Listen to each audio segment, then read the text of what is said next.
So today I'm going to show you how I can dry beans.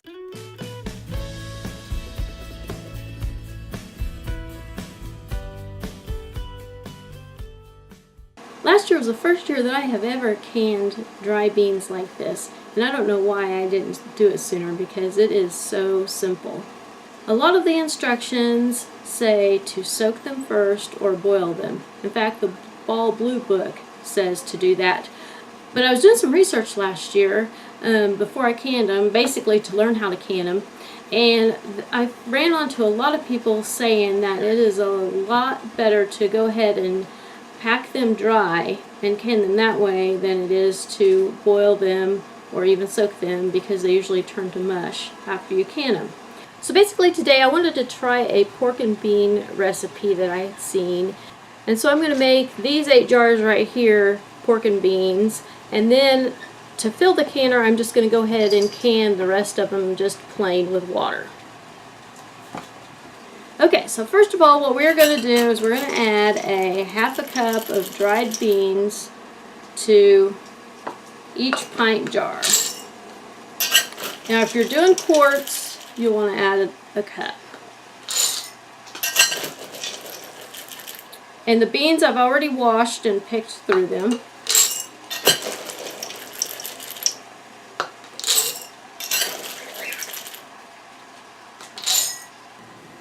Okay, so for the plain ones I'm just going to add a ½ a teaspoon of salt. Now if you were doing quarts, you would add a whole teaspoon.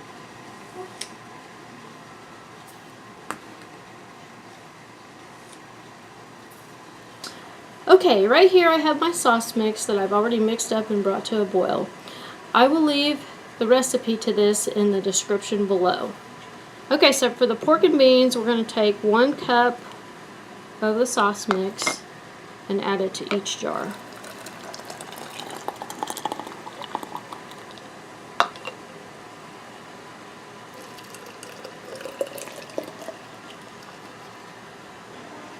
Okay, so that recipe was supposed to do up 8 pints, but as you can see I only got 6 pints out of that sauce. So I'm just going to can the rest of these with just water. Next I'm going to add a piece of bacon to each jar of the pork and beans.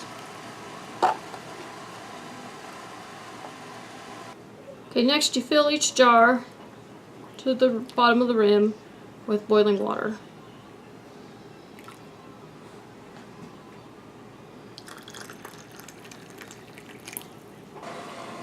And now I'm filling the rest of the jars up to the rim with boiling water.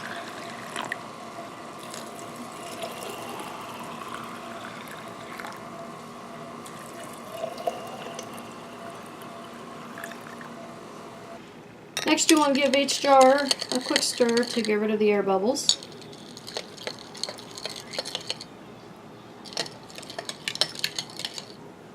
I just remembered that I forgot to add the onion. This recipe calls for onion according to your taste, and so since I forgot it and my jars are already full, I'm not going to add it, and then I will just add it when I cook them.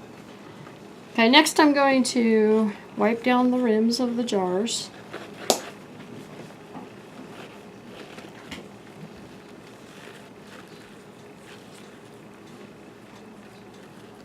Now it is time for lids and rings.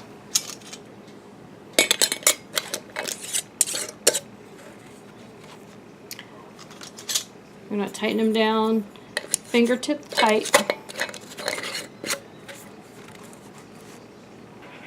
Okay, so once all the lids are on the jars, it's time to place them in the canner. You also add 2 quarts of water to the canner, which I've already done. My canner is big enough that I can stack them, so I added my second rack on top.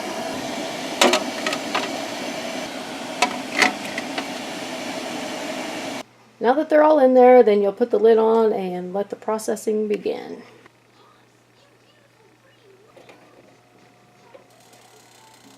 Now all I have to do is wait for it to heat up and start venting. I kind of miscalculated how many jars would fit in the canner. If I use the regular mouth pint jars, my canner will hold 20 jars. But if I use the largemouth pint, it'll only hold 16 jars. Well, I had kind of a mixture of them, and so I only think I got 16 in there, and I did 18 jars. With these 2 jars that are left, I think I'm going to go ahead and put them in my electric power pressure cooker. Now, I realize that is not a safe way to pressure can at all, but I'm going to go ahead and process them in there, and then I'm just going to put them in the fridge to eat sometime soon. Now, I have used my power pressure cooker to do a little bit of canning, but I only use it for basically any recipe that you can use to water bath. Okay, so I'm going to go ahead and put the lid on.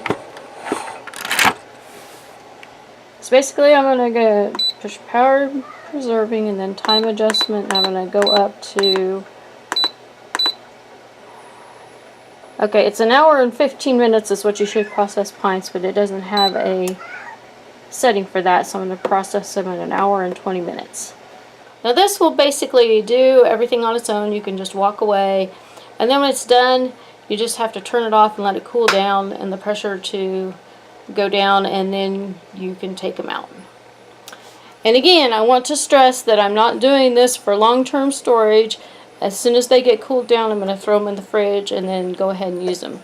The only reason I'm doing that is because they're already in the jars, and basically it's kind of a lazy way of cooking them without having to dump them out and boil them for a couple of hours on the stove. I can just throw them in this thing, leave them, and then they'll be done. That way they'll be cooked and ready to go. Basically, the reason that pressure canning is considered unsafe to do in here is because there is no pressure gauge on it, so you have no idea if it's actually reaching the right pressure and holding it at that pressure for long enough. So the little lock in there popped down, and now we got a lot of steam coming out. So now I'm going to vent it for 10 minutes.